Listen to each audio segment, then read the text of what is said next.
Hi there, and welcome back to another episode of ScaleUp Radio, the podcast inspired by the entrepreneurial scale-up system and designed to make navigating our scale-up journeys that little bit easier by learning from others' experiences. I'm Kevin Brent, and this week on the show, I'm joined by Tom Haworth, who is the visionary founder of B13 AI. And we discover how B13 AI demystifies software development, working with startups on MVPs and helping scale-ups to optimize their processes. And Tom shares his outsourcing wisdom, emphasizing the need for in-house developers and effective communication. Learn the art of risk reduction. That's about investment up front in requirements and idea validation to really save those costs later on. Uncover the founding story for Tom as he foresaw the software developer shortage over a decade ago, leading to the birth of B13 AI. And we explore key milestones from hiring the first team to setting up a development center in Vietnam. So make sure you don't miss any future episodes by subscribing to ScaleUp Radio wherever you like to listen to your podcast. And you can also nominate a guest for ScaleUp Radio if you know somebody with an interesting scale-up story, and you can find out how in the show notes. For now, get ready for a power-packed episode on software development, growth, and innovation as we go over to Tom Haworth. Welcome to another episode of ScaleUp Radio. Today, I'm delighted to be joined by Tom Haworth of B13 AI. So, Tom, great to have you on board. Yes, thanks very much for having me. Good. So, B13 AI, tell us what's that all about? What do you do? So we help companies to de-risk software development, and we work with startups and also scale-ups. Obviously, the two businesses have very different needs. With startups, we help people to deliver MVPs and kind of the software that they need to start a business and to start gaining that vital information about how customers will be using their software. And we work with them to de-risk the process of development. Really, those company owners are interested in their vision and their innovation and their idea.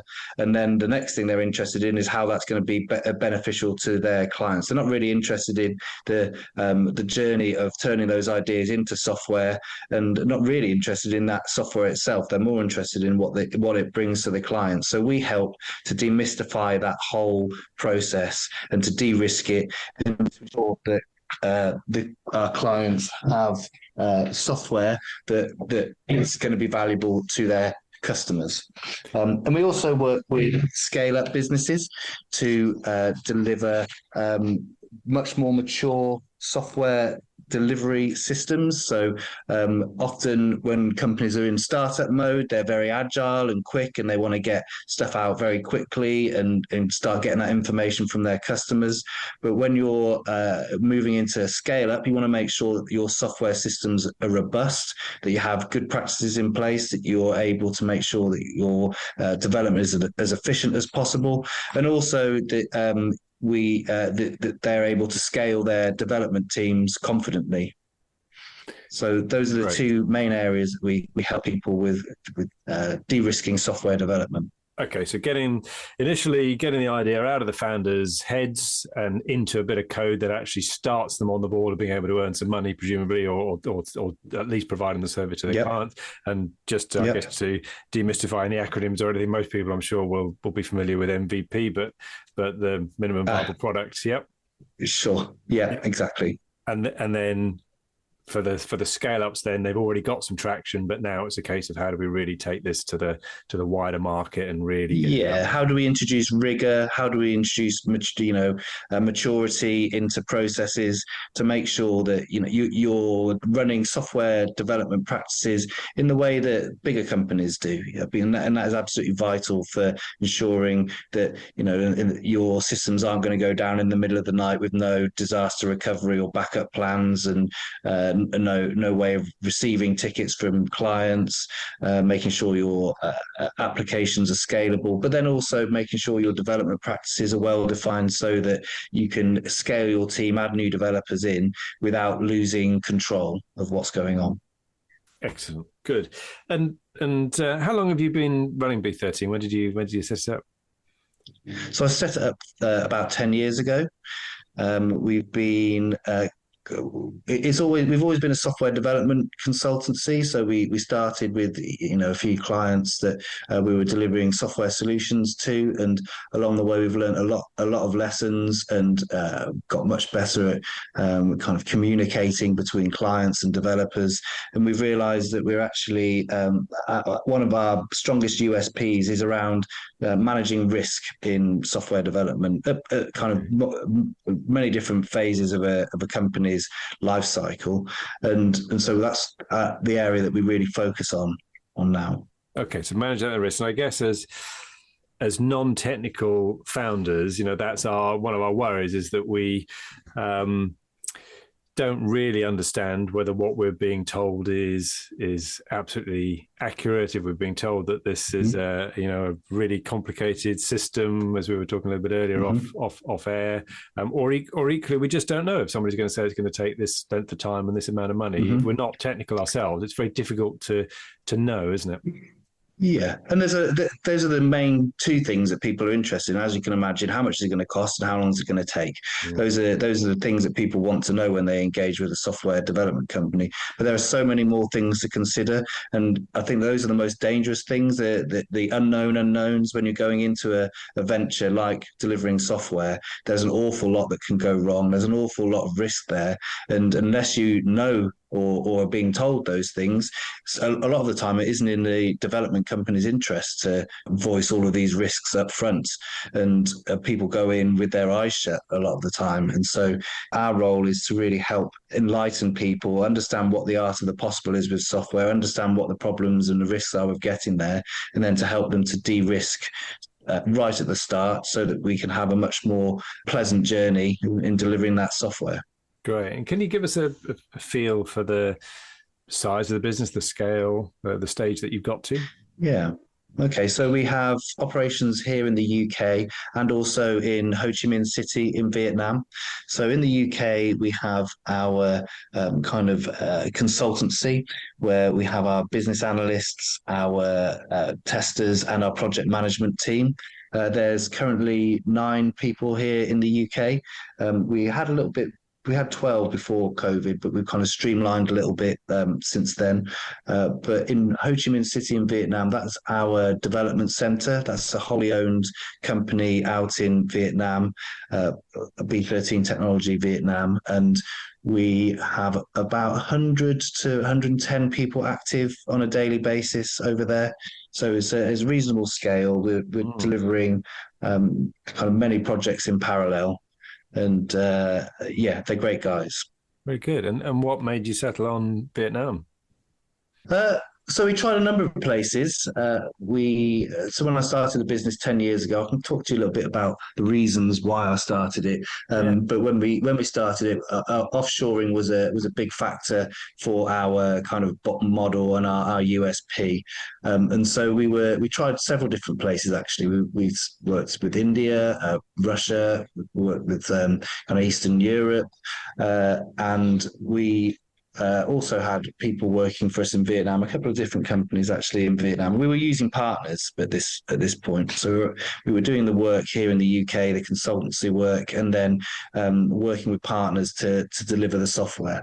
And we found that the teams in Vietnam there were a couple of key things that we found really attractive, actually. One of them was the service-driven culture. So they've got they're desperate to succeed, desperate to do well, and work really hard, actually, extremely hard. Kind of unsociable hours, as you can imagine, with the time difference between UK and Vietnam. There needs to be some kind of compromise there around hours, and the teams in Vietnam work into the night, actually, to make sure they're working in parallel with people here in the UK.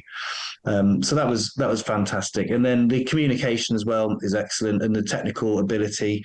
So communication and technical ability is great. They've got a fantastic education system over there. They invested in education around software very early on. I think the government saw there was a potential for the need for kind of large capacity of software developers. And so there are tens of thousands of graduates coming out of the universities in Ho Chi Minh City every year. I think there's 8 universities, I think, doing computer science and churning out graduates. And just as a comparison, in Birmingham, where we're based, I think it's about 600 computer science graduates a year coming out here. So it's a couple of orders of magnitude difference there. Interesting. Yeah, really interesting. So, okay, so let's go back a little bit before we go into your journey. But just going back, you mentioned the MVP, the minimum viable product, and I imagine when you start with and you start working with founders, they've got this vision as to this enormous thing that they're going to have and how they're going to dominate the world. Mm-hmm. So how do you go about getting people to think in the way that you need them to think?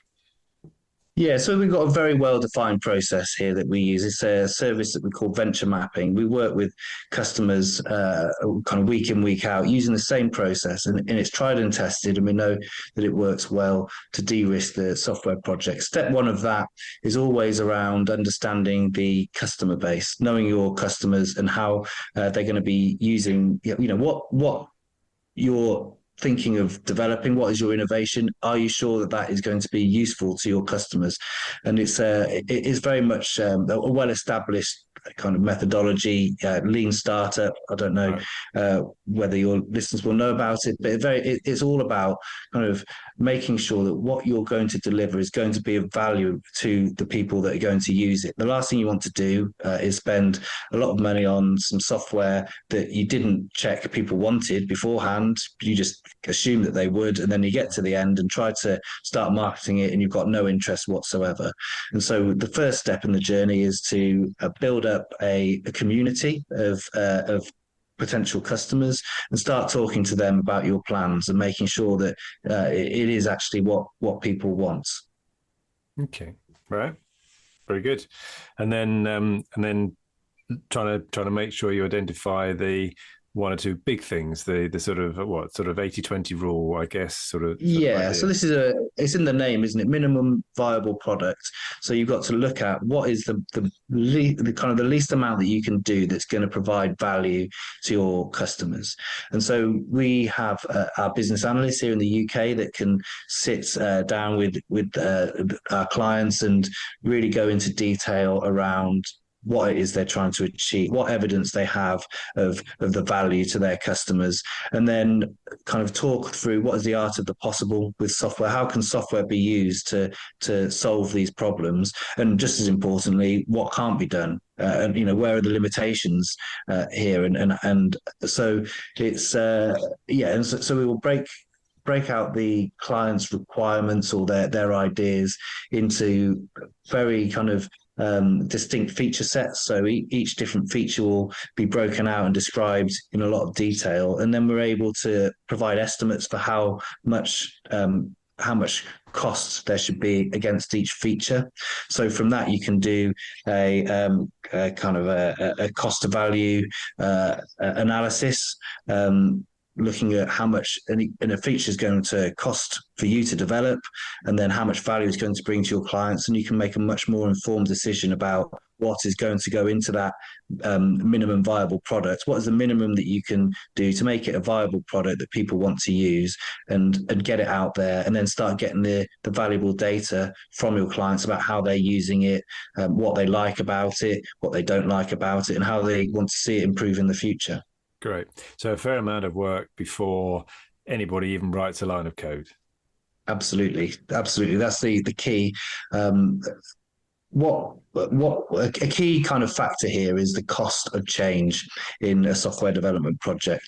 So as a project progresses, you move through the phases and through time, the cost of change gets much more expensive. So, for example, if we're writing a software brief, a very detailed software development functional specification that goes into detail about each feature, and then we share that with the client, and they say, "Oh, actually, this feature is not quite right. you've done here. It needs to do this instead. So we just go back and change that document. And that's a very quick and simple process.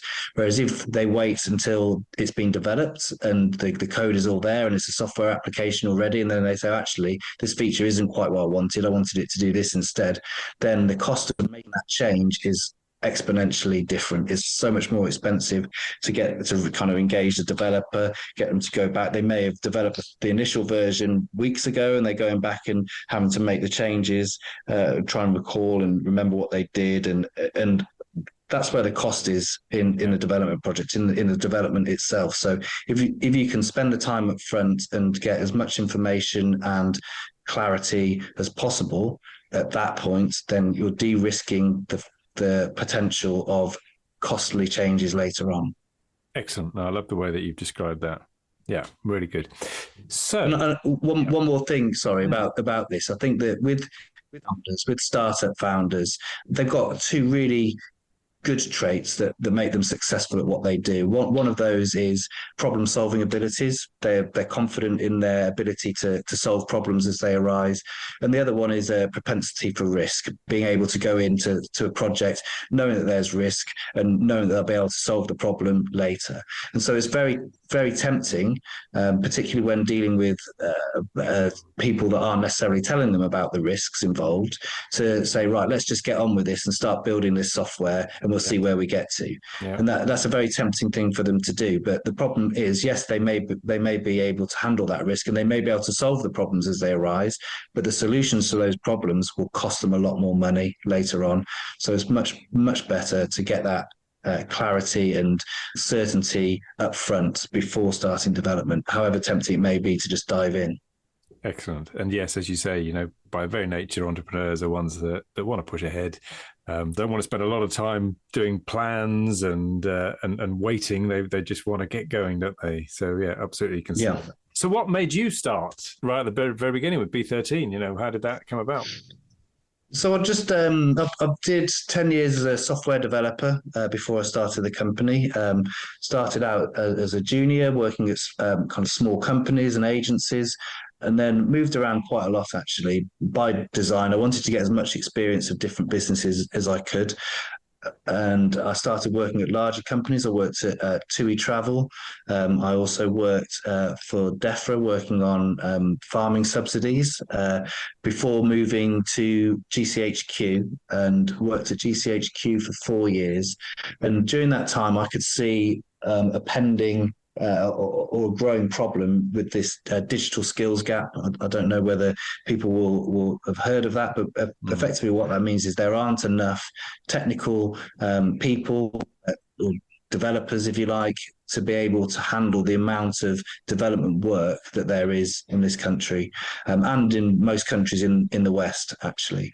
And I saw this firsthand quite early on, 10 years ago, while I was working at GCHQ, because to get in through the doors at GCHQ, you have to go through very stringent clearance checks, and they do a lot of checks about your background and your financial history and that kind of thing. And so that takes some time.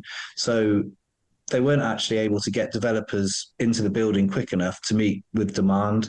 And so what that meant was the developers that were there were getting pulled around all over the place, getting moved between projects. And generally what was happening was people were getting offered to go and work at a different project, and offered more money to do so. And so they'd move, right? And so the results of a shortage in skills and a digital skills gap is that you get very low retention, and also you get quite high inflation in salaries. And I could see that kind of internally, and realize that if this happens outside in the real world, and then we're going to see exactly the same results. And so I thought, right, I'm going to get ahead of this, and I started a consultancy, as I said, using far short development resources, using places where there is no shortage of developers, as kind of explained with the amount of graduates coming out of universities.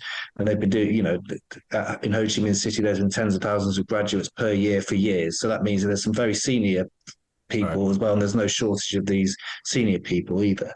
And so that's why we started the business, and we've kind of gone from strength to strength using that model. But with a lot of mistakes along the way and a lot of lessons learned, particularly around communication. Communication is absolutely vital. I think that there's been, as I said, there's been mistakes, but the important thing is we've learned lessons each time and we've improved each time. And now actually we've got some really, really strong systems and processes that de-risk software development and give us the best chance of delivering on time and on budget. And we've realized that that's a really valuable service in itself. Yeah, absolutely. So tell us about some of those milestones then in the business in the last 10 years. What are some of the key sort of inflection points? Yeah, so I think I started it with just me and outsourcing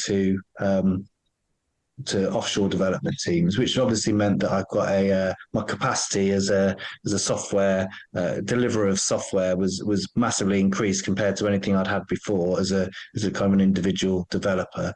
And I was really lucky actually to find clients that were open to working with an individual, which I was at the time, but with a team of people kind of backing me up and delivering to my specification and my standards.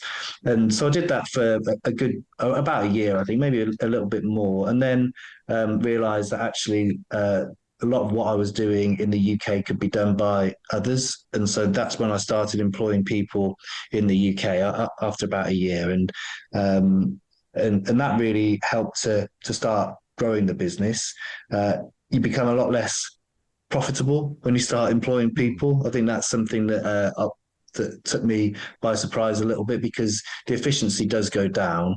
And also, unless you're kind of doubling your workload or the amount of clients you have, then it's difficult to kind of cover the cost of other people. So the profitability went down, and then but then you then have targets to start building that up again over time and becoming more and more efficient. And I think it keeps you on your toes a little bit once after you start employing people to make sure you keep control, and make sure that you're have the systems and processes in place to be able to take your ideas and what you've been doing kind of naturally and instinctively. You then need to be able to communicate that and really kind of nail it down and define it so that people are able to reproduce it.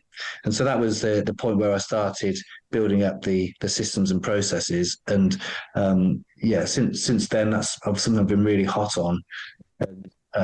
It's paid dividends because of if you have a system and a process and you're following that and something goes wrong, then you can identify very quickly where in your process there was an issue, and you can identify what that fix to that issue is, and you can fix your process so that next time you're not going to make that same mistake again. And would an example of these systems and processes be your venture mapping, for example, actually defining the product, the steps, the milestones that you have to do each time? Absolutely. Yeah. And that's been built up and over a number of years, and we know that it works. We've used it on over 100 software projects, learning lessons along the way, and we're now delivering software projects very successfully after undertaking the venture mapping process right at the start and making sure that's kind of completed before we start development.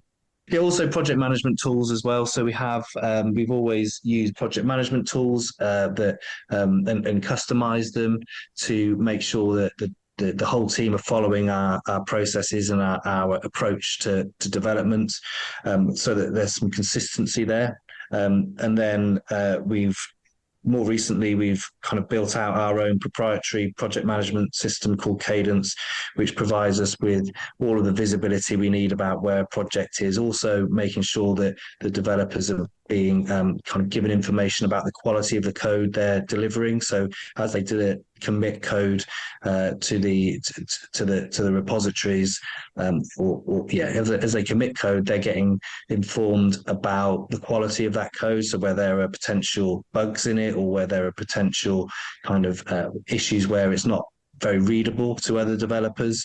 Also security issues as well. So if there are known issues in a software library that they've used that where potentially a hacker could hack in and gain access, because they're using an old version of software, then they're told immediately to upgrade to the latest versions using our tools. So yeah, it's again, you mentioned communication just then. That's an important way of communicating with the developers. What is it they're supposed to be doing, and then how do we track what they're doing, so it's communicated back very clearly where they are in that process, and then communicating to them about any potential issues with the code they're committing in real time, so that they're able to fix it there and then, and not wait until it's identified at a later date, at which point, as mentioned, as time passes, changes become more expensive, so it'll cost more to do it later than it would immediately after they've done the first draft, if you like. And is that checking of the code for quality, is that an automated process that you've written?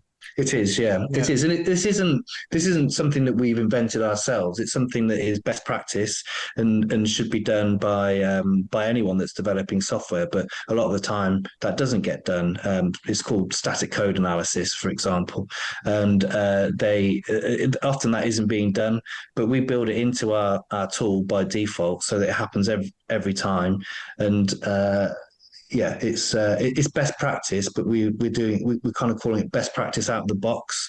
So this whole tool is set up and configured so that best practice is followed, and there isn't any kind of opportunity to start adjusting it and doing, okay, well, we work slightly differently on this project. We build it so that every project is delivered in the same way. Brilliant. So communication is absolutely key. I can see how that project management tool can help you really keep everything in control. What are some of the other challenges that you face with offshoring, for example, dealing with such a large team in Vietnam? Yeah. So I think one of the key milestones in our company's kind of path was when we started our own development center in Ho Chi Minh City. So prior to that, we were using partners.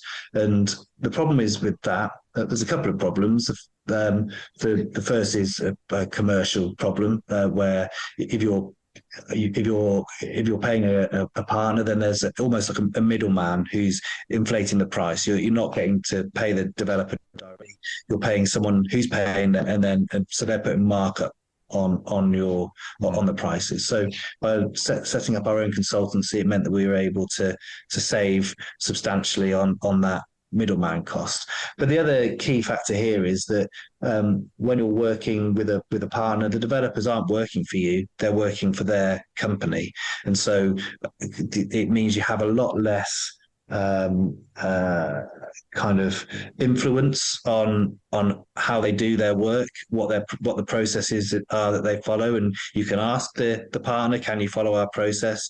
And they generally, they were trying to do that, but the developers weren't used to the process. They come off another project working for their company onto yours, and it's a new way of working, and they've got to get used to it. And it just meant as well that we weren't getting the feedback from the people that are actually at the coalface doing the work about where the issues are with the process and how that can be improved. They just kind of get on with it. If it's not working, it doesn't work.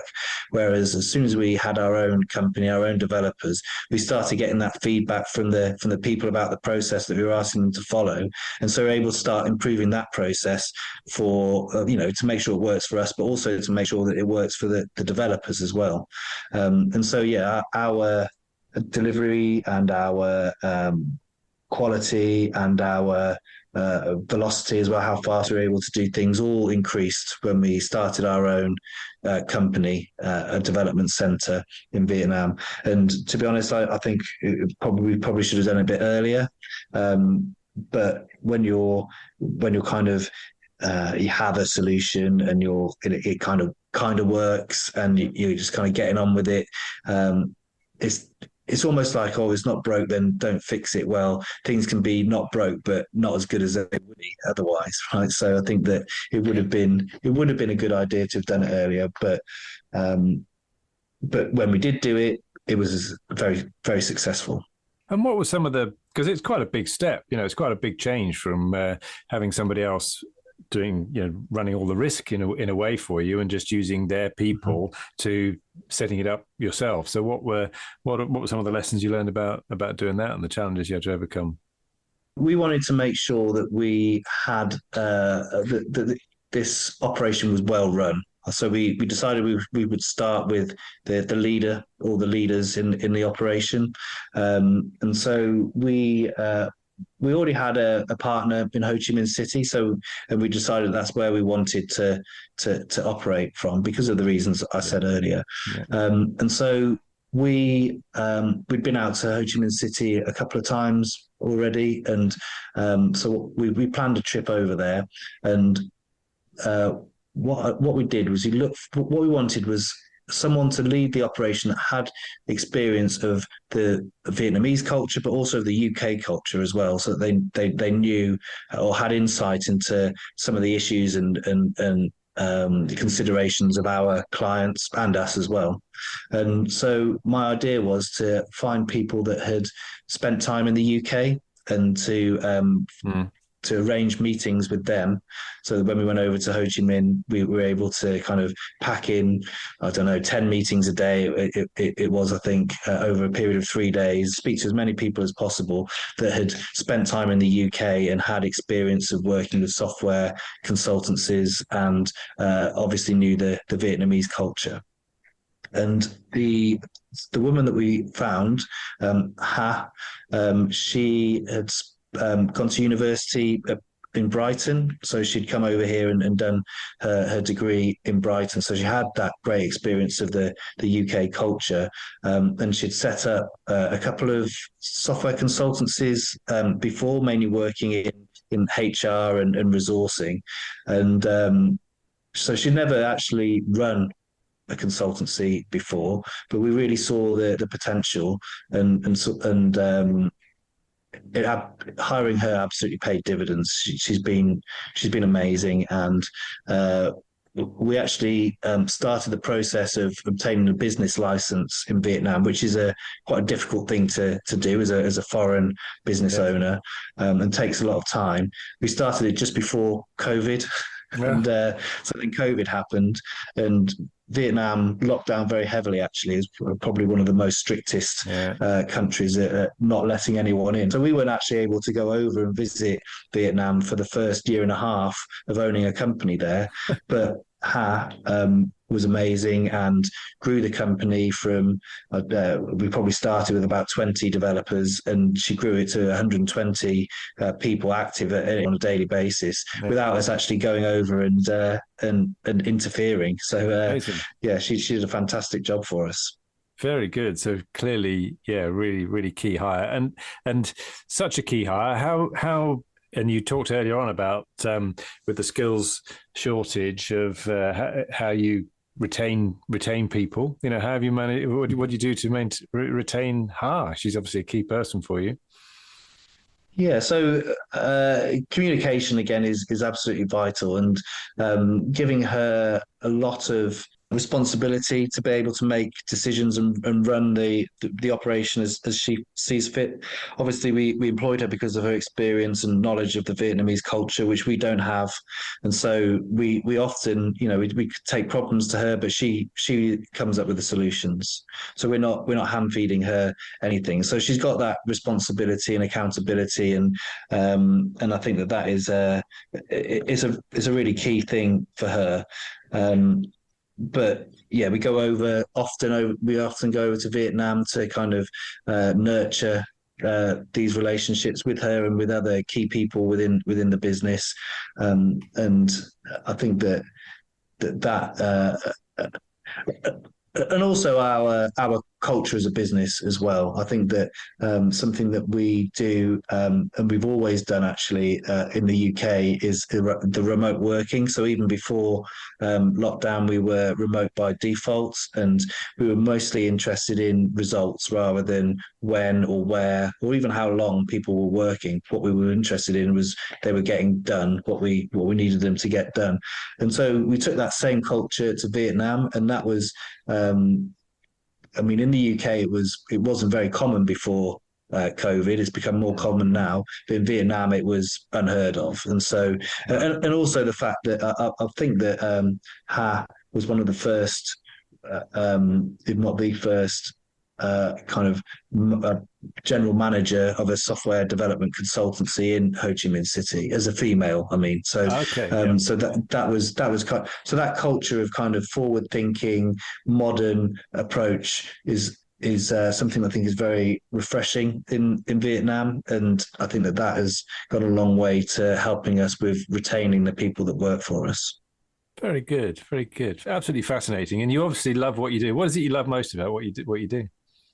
I love the improvement and the getting better and the doing better each time. Obviously, the results are fantastic, and when we deliver software that our clients find, is really useful to our clients, or when we come in, we help companies to mature and become much more grown up companies, and we can see the results of that. Obviously, that's really really good to see. But I don't know if you can tell, but I'm in it for the improvement, the processes. How do we make this better? How do we become world leaders at what we do, and then translate that into something that people understand and that people want? And so, yeah, that kind of challenge is what I enjoy most about it, I think. Yeah, and what, if anything, would you change or do differently your time over? Yes, I think I would set up the business in Vietnam or wherever was suitable at the time. I probably would have done that earlier, because I think we'd got to the point probably for a year or two where we'd kind of plateaued with that improvement journey, because we weren't getting the feedback from the development partners, because we weren't seeing firsthand how to make those improvements. We kind of plateaued for a while, and so I think that doing that early would be a good idea. Also, I think engaging with experts is vital, and the problem is with engaging with experts is it costs quite a lot of money. But then I've found that if you don't engage with experts and you try to learn and make those mistakes yourself, that also costs quite a lot of money. So I think that you need to find the right experts, and you need to be confident that they're going to give you the right advice. But once you do find that, I think engaging with experts early is a good tip, and something that I probably should have done more of. Very good, excellent. Yes, you just made me smile because you brought to mind, I think it's Red Adair was famed for saying, if you think hiring a professional is expensive, try hiring an amateur. Yeah, that's it. Yeah, good. All right. So you mentioned you mentioned a little bit about what your ambitions are and what you're trying to achieve. So if we, what's the legacy that you want to leave?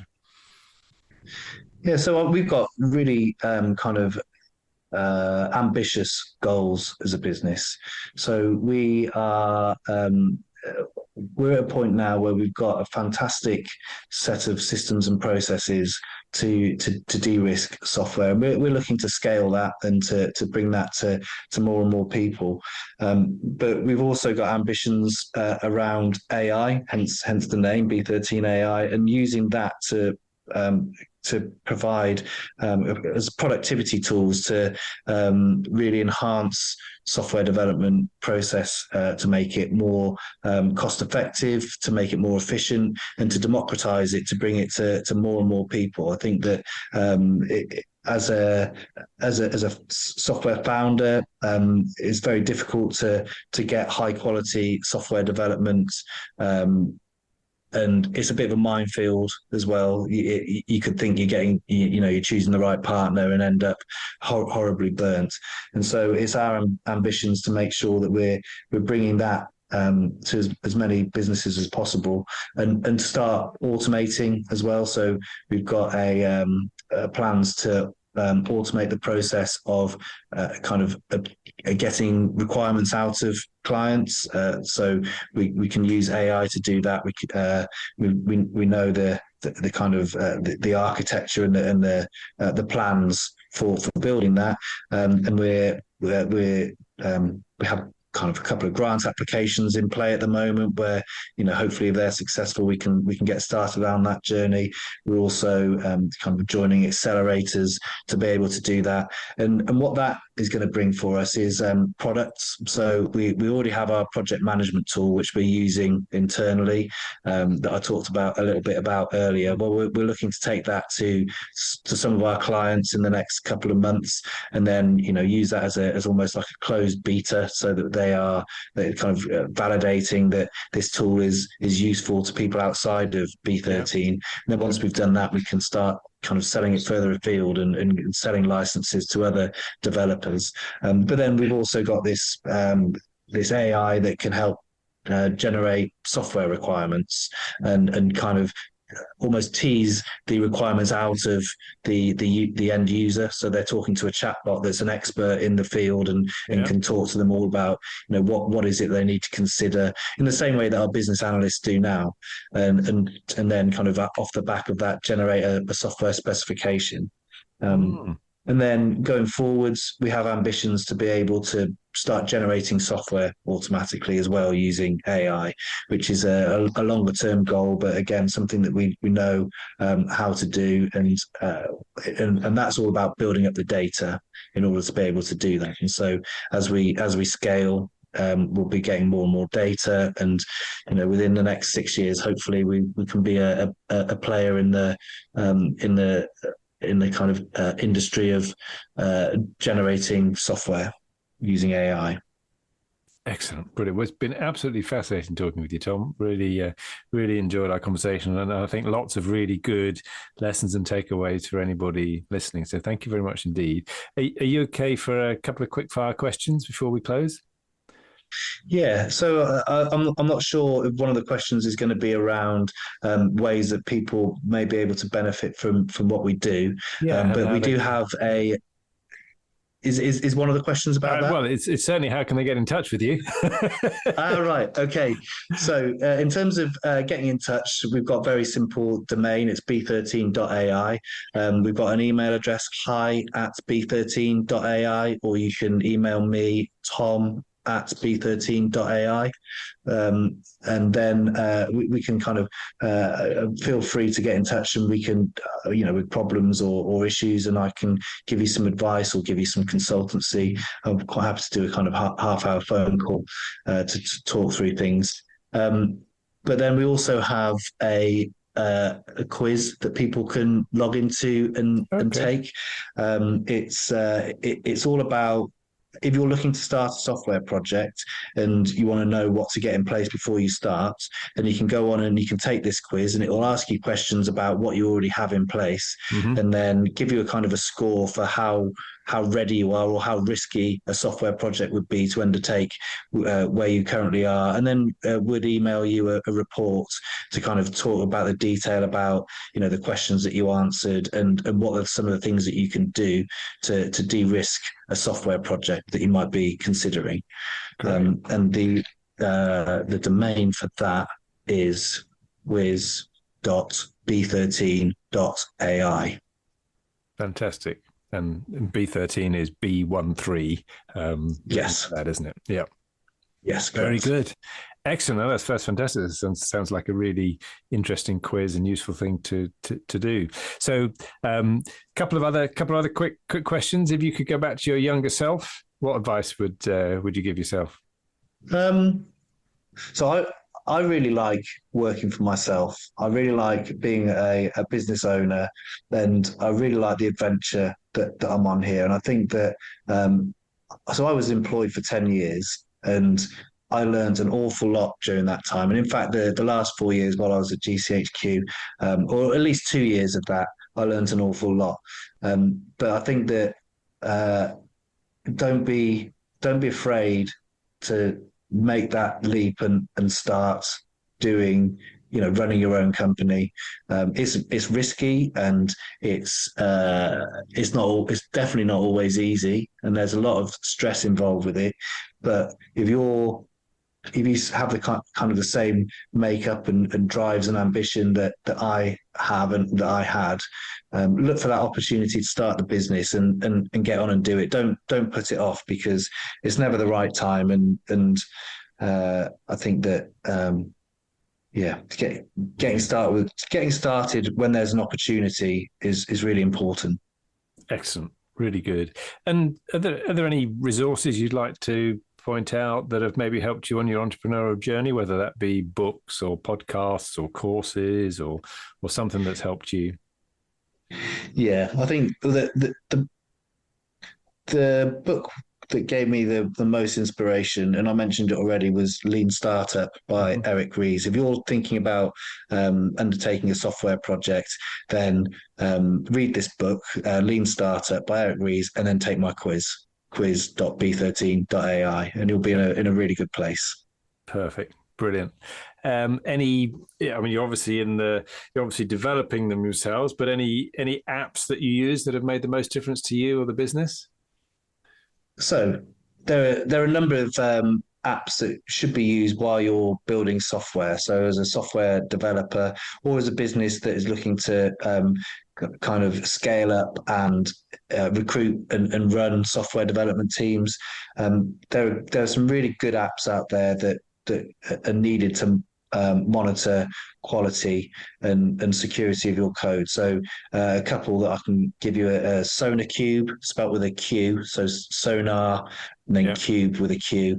That checks for kind of the readability and maintainability of your code, and will give your code a score. So if you've already got code and you want to check how good it is, then run it through SonarQube, and it'll let you know what the standard of that code, and it'll tell you what needs to be done to bring it up to scratch, and it'll even tell you how long that will take to do. So to give you an idea of how much you need to spend to get your code up to scratch. Another key app is Snyk, spelled SNYK, and what that does is checks the code for out-of-date software libraries. I think I talked about this earlier, didn't I? And tells you, if there's a version of a software library that's being used that might be a year out of date and has a known vulnerability in it, something that is vulnerable for cyber hackers or whatever, then this tool will tell you that you're using an out-of-date software library. It'll tell you which version of that library to upgrade to in order to remove that vulnerability.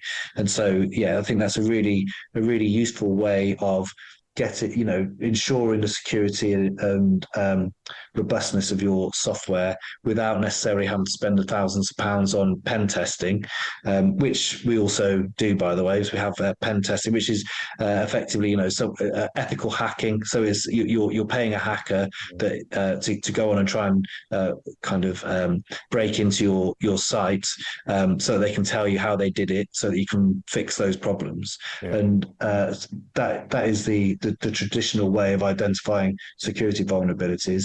But a lot of the time, they identify issues with out-of-date libraries, which could have been done much cheaper and more cost-effectively at the coalface, if you like, as the developers actually doing the coding. Yeah, excellent, very good. Who's had the most influence on you, would you say, as a business leader? Anyone you look up to? So I'd spend a lot of time watching old videos and interviews of people like Steve Jobs and all those kind of technology leaders that have been there and had great success. And I think that they've been those videos and interviews are certainly an inspiration. Great. I'd recommend going and checking them out. Good. And you mentioned about, your ambitions to scale. How do you go about finding new clients? What works for you? Yeah, so I've always got my clients through my network, and I think that we've tried outbound marketing, and I think that we weren't that successful with it, and really the majority of our clients have come through my network and my reputation. But I think that I didn't do enough to nurture that. And this may be something that I would recommend to my younger self, is to really take advantage of your personal brand and to try to nurture that as much as possible. And it's something that I haven't been doing for, until very recently. And I think that was a waste, because I think that if I had been doing that, you don't make a big splash with a personal brand. It's all about consistently kind of building that brand, using compound kind of growth in your personal brand. So the sooner you can start that, the better. But I think that it really helps now that as a business, we have something that kind of helps us to stand out from other software companies, and that's this de-risking of software development. We deliver that as a standalone service to really help people with their, before they start development, before they engage anyone with development. We'd like them to engage us for development, but often people will use us for the de-risking and then kind of go out to tender and may go somewhere else to get the development done. But they're doing that with confidence that their journey is going to be a lot less risky than it would have been if they hadn't engaged us in the first place. So having that as a USP is really helping to kind of build a brand and a set of messages around. And I think that is really helping me now to start growing my personal reputation. Excellent. Brilliant. Well, it has been absolutely fascinating, Tom. Thank you very much indeed. So do you want to just remind people how to get hold of you once more, just in case they skip to the end? Sure. Yeah, no problem. So you can get hold of me on my email, tom@b13, that's B13.ai. Fantastic. Tom Haworth, thank you very much indeed for being my guest on ScaleUp Radio today. Thank you very much, Kevin. It was a pleasure. I hope you enjoyed that discussion, and if you're building and scaling your own business, you might well be interested in our book, The Entrepreneurial Scale-Up System. And it's exactly what it says on the tin. It's a practical handbook around scaling a business in a structured way. And you can order a copy on all your favorite online retailers, including an audio version, or you can find it and other supporting resources on our website, www.esusgroup.co.uk. That's esusgroup.co.uk, which is esusgroup.co.uk.